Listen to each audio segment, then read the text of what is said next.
Adam Ecowise here. We're coming on our regular walk on about the 9th week of lockdown now, and this plant here, Equisetum, horsetail in English, is one of those plants that they found in fossils from about 300 million years ago. And this is quite a primitive plant. It doesn't have proper seeds or proper flowers, but reproduces with spores like other plants like ferns and mosses. And these were probably fed on by dinosaurs. Now, there were relatives of this species that were alive in the past that were tree size, like this. This is a normal tree. This is a cherry tree.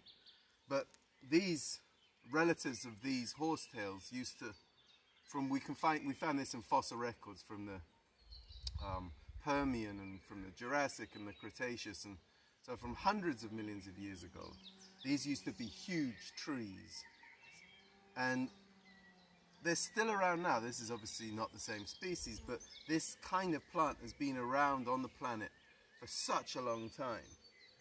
And they're still doing well. They grow in disturbed areas, they grow in especially damp areas. There's different species, a few different species. I think there's only 2 species in Europe and Asia, and there's also a couple in the United States and other places. It's a plant that I'm actually collecting a bunch of here now. Here I'm collecting some because I'm putting it into a big kind of container of water with stinging nettles and letting it rot. And then I'm going to use that to spray on my vegetables when they're growing, and it helps prevent them getting particular fungal diseases and also some sort of botrytis and some sort of bacterial disease. So I'm going to spray it on my tomato plants so I don't have to spray nasty chemicals. Because this plant here is rich in silica, which is a mineral, and it's actually quite kind of rough. When you touch it, it's quite scratchy.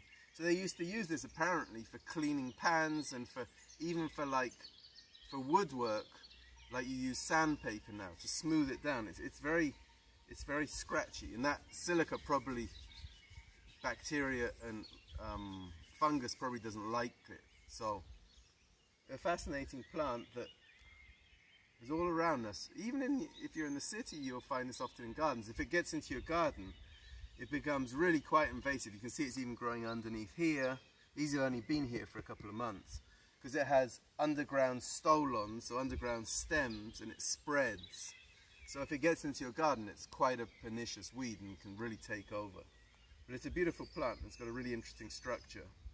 And I just always imagined that this was something that would have been grazed by dinosaurs in the past.